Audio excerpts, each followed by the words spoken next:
All right, y'all, welcome into Beast Texas Breakdown Podcast. I'm your host, Serenity Douglas, joined by Logan Ward. We're going to be talking all things Beast Texas and all of Texas football, basketball, and since we're in a little bit of a weird zone right now and it's the summertime, we're going to be taking it out to talk about some Olympics as well. But Logan, thank you so much for joining me for the first ever podcast of Beast Texas Breakdown. Absolutely. This has been kind of in the works, I feel like, for a while. And Serenity, you talked about it before to me. It's been in the works for a little while. So now that it's finally here, we're ready. We are ready. And we have some things on the agenda. But starting us out first, we're going to be talking about 7-on-7. Like I said, there's not too much of East Texas football going on right now because obviously it's off season, it's summertime, but they are doing some 7-on-7s and they just had the 7-on-7 tournament.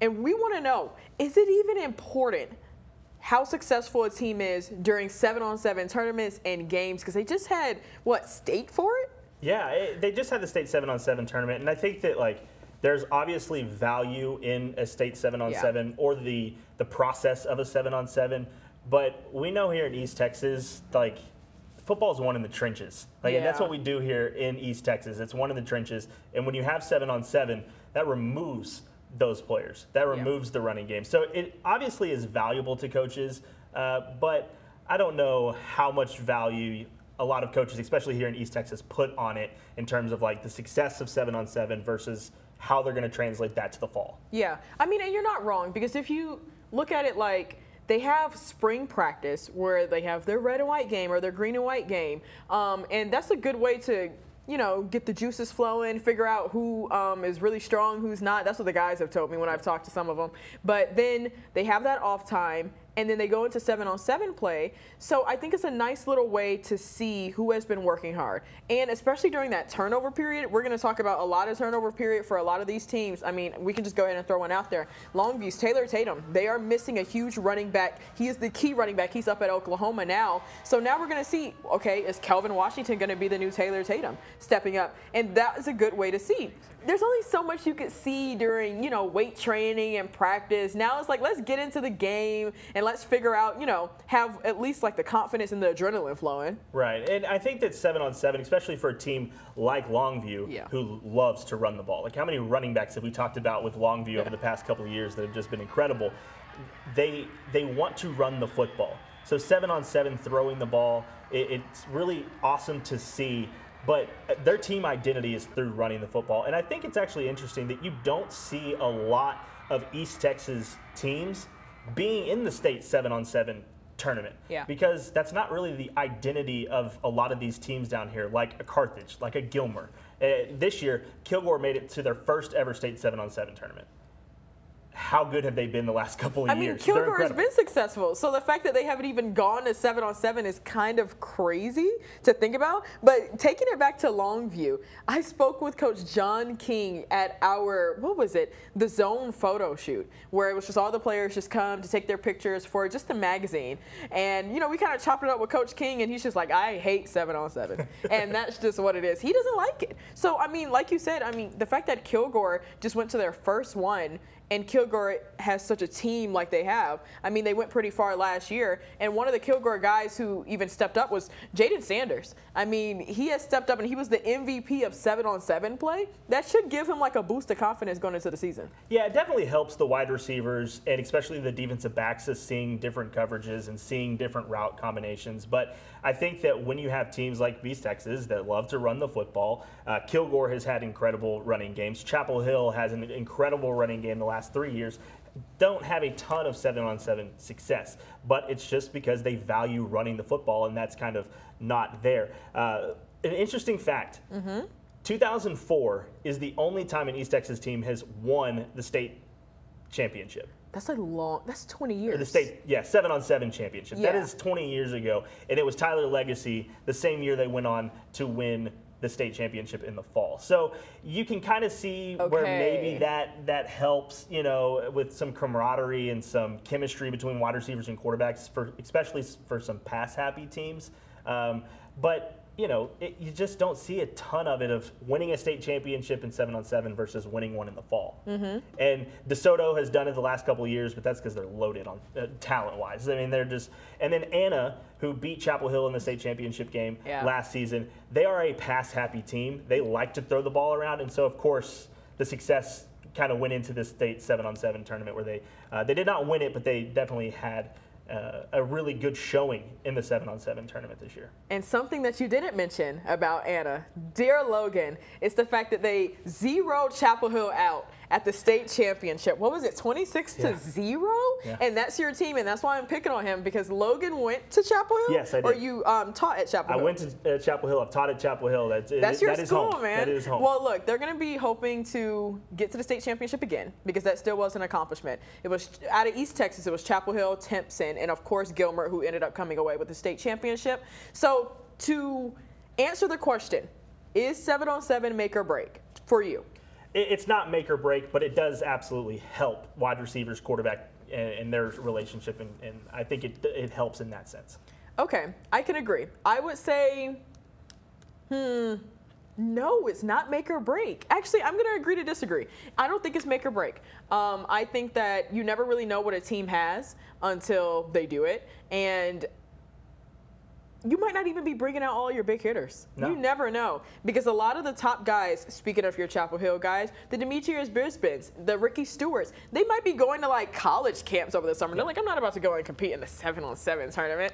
So it's kind of hard to gauge on if it's really going to matter or not. But I mean, one of the teams that did put up a good finish, one of the top finishers out of East Texas was Tyler High. So I guess we can wrap back around to this at the end of the season to see how it went. And I think that for a young team like Tyler High and having a new coach kind of establishing the program, I think that it is really good to see those successes when you, in anything. Like if you're a young team and you're a young program, seeing a success and getting to a state 7-on-7 tournament, that does a lot for a program, and that can kind of hopefully catapult them into success in the fall for the next couple of years. Okay, I can agree.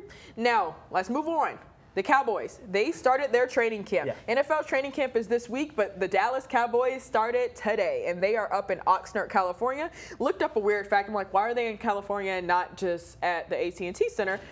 Jerry Jones said that the weather's better, and he's not wrong. I mean, Texas summers are horrible, and these guys, they want to go out there, they want to have fun, and I kind of thought of, well, it is camp. They gotta feel like they're going camping a little bit. But the main storyline for the Cowboys is the fact that CeeDee Lamb is holding out on going to camp. He's a no-show on that plane ride, and he's the pro bowler, pro wide receiver, so it's a big deal, mainly because we have been hearing about CeeDee Lamb's issues with his contract for a long time now. But now it's time where, like, the season is approaching. It starts in August, like late August, this time next month, and give him his money. Like, they are still at this point where it's like yay and nay. They had some contract conversations. He didn't like it. He didn't take it, and he didn't get on that plane. So really interesting for that. Yeah, I think CeeDee Lamb, he's going to get paid. I think right now they're just trying to negotiate some of the minor details of how much guaranteed money he's going to get. I'm sure that is a conversation that they're having. CeeDee Lamb's going to get paid. He's not going anywhere. But I think that the Cowboys are in an interesting spot right now where they have three people that are in this contract negotiation mode, and who do they go with first? I think that's kind of what they're looking at, is weighing what, if we pay Dak, what is that going to do to CeeDee Lamb's contract? If we don't pay Dak, what can we give CeeDee? So I think that there's a lot to it, just with the way that the team has been built and the way that the contracts have been negotiated. And to be honest with you, we know that CeeDee's going to be there. Like, CeeDee's not going to hold out into the regular season. He knows how much he means to the Cowboys, and he knows that he's going to have to put up numbers. So the contract holdout now, is it kind of a distraction? Maybe, but we know what we're getting from CeeDee Lamb. We know exactly the kind of player that he is. So, you know, go get your money, CeeDee. I mean, I don't blame him at all for not showing up. Yeah, I think it's tough, though. You have, like, full faith that they're going to pay this man. In me, I'm kind of like, what's the holdup at this point? It's pretty tough to say, like, what they're going to do, but what I also feel like is happening, because you're right, there's three people, Micah, Dak, and CeeDee. What you see in the league right now is who's about to get paid the highest and when. you know, we saw it with Trevor Lawrence and the quarterback position. He got paid buku money. And, like, that was, like, stupid money. So now everybody else is like, well, I want to renegotiate my contract, and I want to make sure I'm the highest paid because we went this far. I mean, what the heck did the Jaguars do? I mean, Jordan Love is in that conversation right now where he's looking for a contract negotiation, and he is going to base his negotiation off of what Trevor Lawrence did. Everybody else, which is exactly what I think the Cowboys are doing as well. I would bet my bottom dollar that Micah and CeeDee Lamb are talking to each other. Like, did you have a conversation with Jerry? Did I have a conversation with Jerry? But look. Micah's a little bit different because he has 2 years left on his contract. He's so greedy. Like, he's getting up on his podcast like you and me and like, pay me. They can kind of just like, okay, Micah, we'll deal with you next year. Like, let's not do this too soon. But I do think with CeeDee Lamb, the wide receiver market kind of ballooned a little bit this season. And over the last couple of seasons, we saw Tyreek Hill got a massive deal. He's also now thinking, oh, should I get more money now after all of these, which we'll see if that plays out. But Justin Jefferson this offseason signed a 4-year, $140 million contract. That is what CD is going to ask for. My goodness. That's what CD is going to ask for. Because that's what he feels like he deserves. Absolutely. I mean, he thinks that he's on the level of a Justin Jefferson, and he might be right. He's been healthier over the last couple of seasons than Justin Jefferson, but that is what he's looking for. 4 years, 140, that's the base. Now how much do we go above that? That's what this is. I mean, that's a lot of money. It is a lot of money, but honestly, for the Cowboys, you have to do it. Like, there's no alternative to CeeDee Lamb. Yeah. Their wide receiver depth is maybe one of the worst in the league. It's so bad. And so you have to pay him. Yeah. It's just, out of all people. And, I mean, he put up great numbers last year. Didn't he? He broke a record, too, with, like, receiving yards. Yeah, he's been incredible. He had a stretch of games, I think it was like 8 games where he had over 100 receiving yards. He is the offense for the Dallas Cowboys. Jerry Rice's record, yeah. So at this point, pay him. Pay the man. Pay the man. But is it a distraction what they're also going through? So they're going through money issues, and they're also going through their owner having some issues. Jerry Jones is having some paternity issues. We've all seen it. I mean, I just feel like there's so many distractions around the Cowboys right now, and like they need to get some things figured out immediately. But do we think that this is harming the team more than it's doing good? I don't necessarily think so. Jerry has always been in the limelight. Jerry has gone through this time and time again. Like, I don't think that necessarily Jerry's paternity thing is a distraction. The media wants to really talk to him, so maybe that's a little bit of distraction. But to be honest with you, with this stuff going on with Jerry, the team can kind of sit back and just play ball. Like, they don't have to deal with the media because the media wants to talk to Jerry. They don't necessarily want to talk to the right guard. Like, they don't want to do that. They want to talk to Jerry Jones about the contract and about this situation with the paternity stuff. So I think that for the team and for Mike McCarthy, they're probably like, this is kind of nice. Like, I don't have to deal with the media like that. Like, they might think that this is a welcome distraction for the team, but I don't think that, like, for the players themselves, this is any type of distraction for them. Okay. I really don't. I think that there have been plenty of other things that Jerry has done and that other teams have had to deal with their ownership. Dan Snyder. I mean, I just, like, the Commanders have always had to deal with Dan Snyder until recently. Like, it doesn't. I don't think it necessarily distracts the players themselves. I mean, I would hope not. But you're right. It is like a welcome distraction. Like, all of the pressure is off of them because they have been not enjoying the pressure. Like, even during this offseason, I've been seeing Dak doing some charity work. Yeah. And even when he has media availability at the charity event, they're like, what are you doing with your contract? Tell us right now. Even when CeeDee Lamb just had his the CeeDee Lamb youth camp, he was like, just know I'm not answering any questions about my contract. So it is like a bad, kind of backwards way of, like, Mr. Jerry Jones is dealing with some paternity issues over there. Like, is he the dad or is he not? Yeah, it's a Jerry Springer episode. Yeah, it's a Jerry Springer episode. So then they're over here like, okay, well, maybe we won't ask about that. But speaking of that, they are holding out with Jerry Jones being at the opening ceremony today. I don't think practice necessarily starts today. Yeah. It's opening ceremonies, maybe performances, and just, like, making it a whole vibe for the guys. But, yeah, they're like, Jerry cannot talk today. So that makes things a little bit hard for the media. But you're right, it might be kind of a good thing for the players. It really just depends. You know, I don't think that many owners actually speak to the media during these. Okay. Last year I was covering the Titans training camp, and we saw the owner out there at training camp a couple of times. She's out there. She was talking to Amy. She was Amy Adams Strunk. She was out there greeting people and kind of having a good time talking to the players, but she never necessarily talked to the media. I know that Jerry's different, obviously. He wants the media, but I don't necessarily think that, like, since he's not going to be at media availability, I don't know if that's necessarily a big deal because, you know, they have plenty of people to talk to. They have Dak to talk to. Dak's going to be at the podium almost every day. You know, he's going to be asked the same questions, but I don't know if that's a big deal, but when the media gets their hands on Jerry Jones, he's going to have to be prepared to answer some questions about all of this. CD's contract, Dak's contract. Why is Micah talking on his podcast all the time? Like, they're going to have to. He has to answer some questions. Like you said, it's like an episode of Jerry Springer. And I would just say, like, my last point on it, you're right. The owners don't usually talk, but with this special fan base with the Dallas Cowboys, they want answers. And they're not going to accept privacy. Well, and Jerry is the GM. So that's different than most other owners. They're not actually, their hand's not in that football cookie jar. That's true. But Jerry, his whole head is in that cookie jar.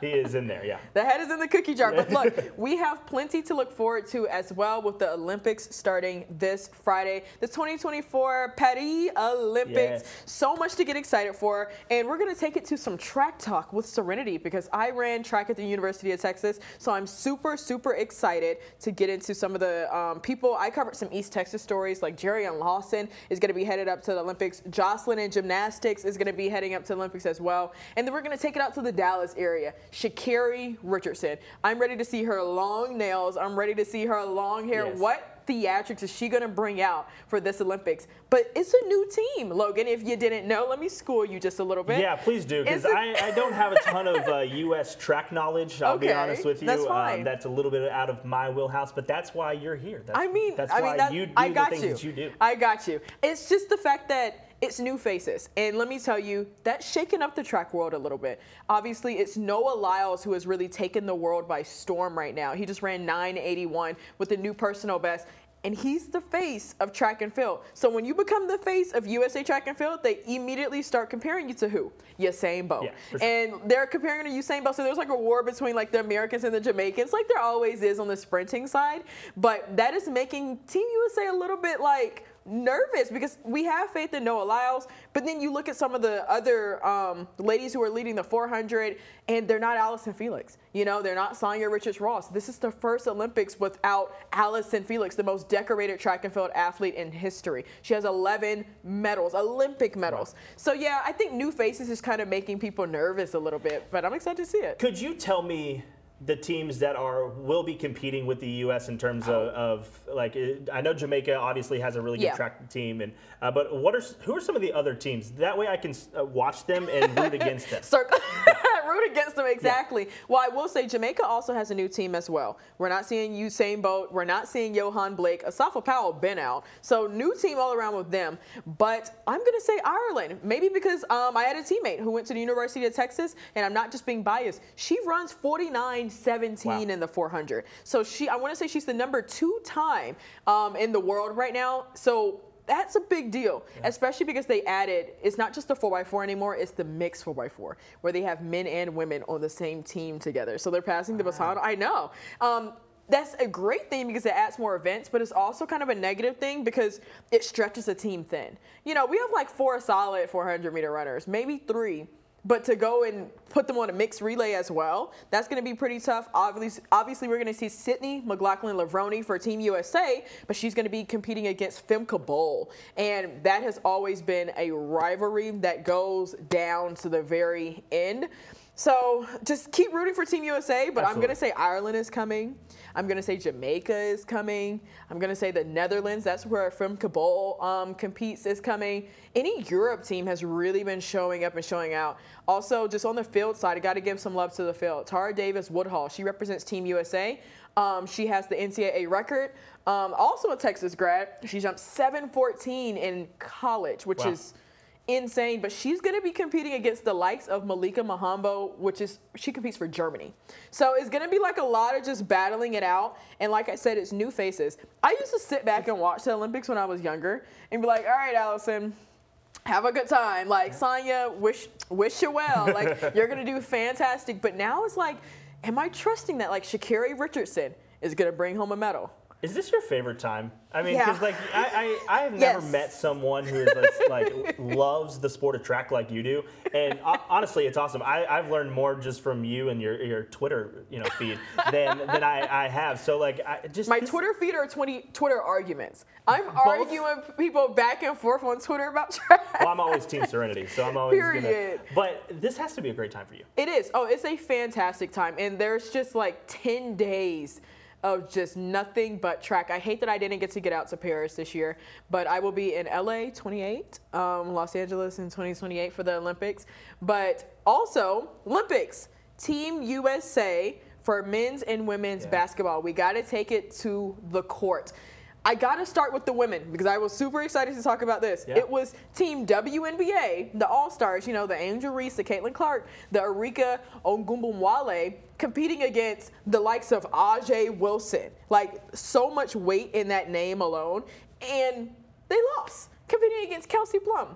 They lost. Stewie got outboxed. It's crazy. So should we be worried?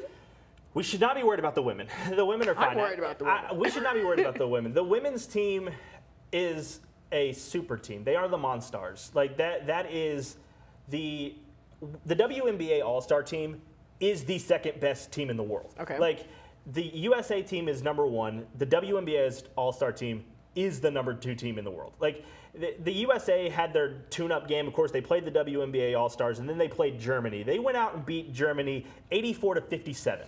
I'm not worried about Team USA women. I will say that obviously there's been a lot of talk about Caitlin Clark and Angel Reese not being on the Olympic team for the likes of like Diana Taurasi, who's kind of on it as just like tagging along, kind of as a legacy play. Diana Taurasi's on there. Right. So she's on there. But it's, I think that we shouldn't be worried about the women. Now, the men, I am worried. We could against be worried South about. Sudan, 1 point, 100-101. When I saw the game going on, I was like, oh, it's a loss. Like, it's a done deal. Yeah. They are not winning this game. And then I saw the final score, and I was like, they barely pulled that out. And it should have never gotten that close. Now, I have heard the argument about just the state of basketball getting better, and maybe that's why the other teams are better. I mean, obviously, you see people where Giannis Antetokounmpo isn't Team USA. He's one of the best players in the world as well. I mean, so you lose those players. And now I'm blanking from the Nuggets, the Denver Nuggets. Yeah, Nikola Jokic is playing in Serbia, and he's got his team. Luka was out, but I mean... But Luka got knocked out of the Olympic qualifying by Giannis. So, like, you have to kind of... I mean, the top 3 players in the NBA, I think, would you probably say are Giannis, Nikola Jokic, and Luka. Those are probably 3 of the top 5. They all have different teams that they're playing on. Yeah. The team that the USA almost lost to, they also played Germany a couple days ago. That is a loaded team. They have multiple NBA players on that team. Not that they're all-stars, but they have NBA-level talent. Dennis Schroeder, Daniel Theis is on the Germany team. Like, they have some talent now all around the world. Yeah. And so I think that there was a stat that it was like there's like 54 NBA players playing on other teams right now in the Olympics, whereas in 1992 with the Dream Team, that was less than 5. So the way that the game has grown and it is now a global game, that's how this happens. That's how we get close games with now South Sudan, no excuses. None. I mean, LeBron James has been playing in the league longer than South Sudan has been a country, and we almost lost to him. So, well, you know what I think it is? Ego. I think that ego and overconfidence is the issue that I see with a lot of sports, if we're being completely honest. It's the way they go in. Well, we're Team USA, because we usually don't get we must say that we usually don't get this type of turnout for Team USA. We get like a couple guys here and there, but this is the Avengers. I just watched the Avengers this morning. So this is the Avengers, LeBron James, Steph Curry, Kevin Durant, and the list goes on. So I think they went in like, oh, this is about to be a cakewalk. You know, our only competition is going to be when the Olympics starts, when, you know, like the torch is there, like when things really get on and popping, that's the only competition. And I think that is where they fell short. That definitely is, but I do think that, like, a lot of these players have to figure out that they are not, like a guy like Devin Booker, who is a star for the Phoenix Suns. He's not the lead guy on this team, so he has to figure out. He's been playing as the star, as the main guy for now 8 years in the NBA, and now you have to figure out how to not play second fiddle, but play fifth fiddle. Like, and so I think that there is a little bit of a learning curve with that. The same thing with like Joel Embiid, who hasn't played great up in this Olympic, pre-trial, whatever you want to call this, tune-up games. He hasn't played great, but part of it is because I think on the Sixers, he has to be the guy. And he's trying to be the guy on a team that you have nine guys. The guys. Right. 9 hymns. Yes, like exactly. They're all him. So you are absolutely correct, because we see this same issue. Just a little tidbit. We see the same issue with track and field. We can have like a team of Avengers, yes, but when you try to put them on a 4x1 together, they're all so different. They're all completely different. They don't even know each other's styles in order to get the baton right, and we keep seeing issues. And I think that this is the same issue that the basketball team had. You got to adjust. You said it exactly right. You have to go from like being the savior of your team to being like not at all, and you're getting humbled at practice. And I mean, I hate to say it, but even seeing the way that they're showing up at practice, they're showing up like they're all him. Like we're all number 1, and it's not necessarily like a team, and sometimes I need to pass the ball. Kind of what Caitlin Clark had to go through when she first got to the NBA, to the WNBA, and maybe that was the same issue that the women had against the All-Star team. Can I say, though, the hymn of all hymns, LeBron James, of all of this All-Star team, a guy who is 39 years old, about to go into year 22 in the NBA, is leading this team in scoring. Interesting. He is the guy that they have given the ball to in the fourth quarter the last 2 games when they've been struggling. It's like, here, take us home. Please, win this game for us. The dude's 39 years old, and everybody on this All-Star team's like, get that guy the ball. Yeah. Like, it's insane. So maybe it's just a matter of, like, egos. And I am kind of happy. You called it like a pre-trial to the Olympics. Tune-up games. Yeah, tune-up games. I'm happy that this is exactly how it went, because this is exactly what they needed. You guys are going to be able to tell in my podcast, I love when the guys get humbled, because I feel like it's a wake-up call. This is exactly what they needed. It was exactly how I felt about Shedeur Sanders in Colorado last year. I'm like, we need like a wake-up call to like shake them, because you can't take this into Paris.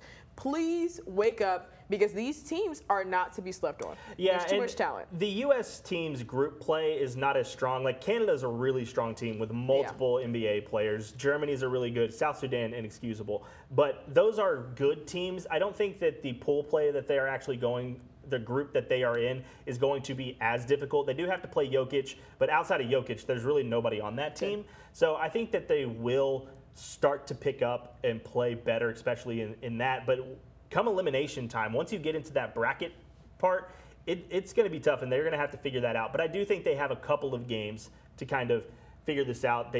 I think that they might meet Giannis and Team Greece and SFA alum Thomas Walkup. Thomas Walkup, who is playing for the Greece team. They might meet them in the elimination rounds. They do not play them in pool play, but if you're looking at this, if they don't show something in these group plays, it's going to be difficult for them to try to win the gold, which is why they're there. Like, that's why they've assembled this team. You're absolutely right. Well, we get to see King James carrying.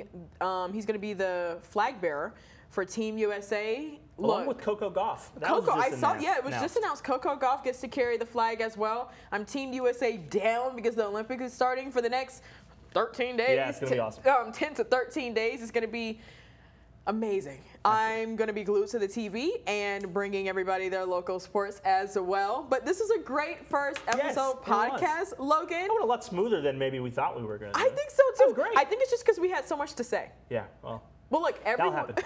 I know, that'll happen. Every Wednesday, the Beast Texas Breakdown Podcast, you all will be able to find it on CBS 19 YouTube channel, CBS 19 website as well, talking all things Beast Texas and further. Super excited for the start of the Olympics, NFL training camp, and super excited for Under the Lights that's coming up in August. The starting day is right around the corner. So very, very excited for it. Excited for the future of this podcast. And thank y'all so much for tuning in.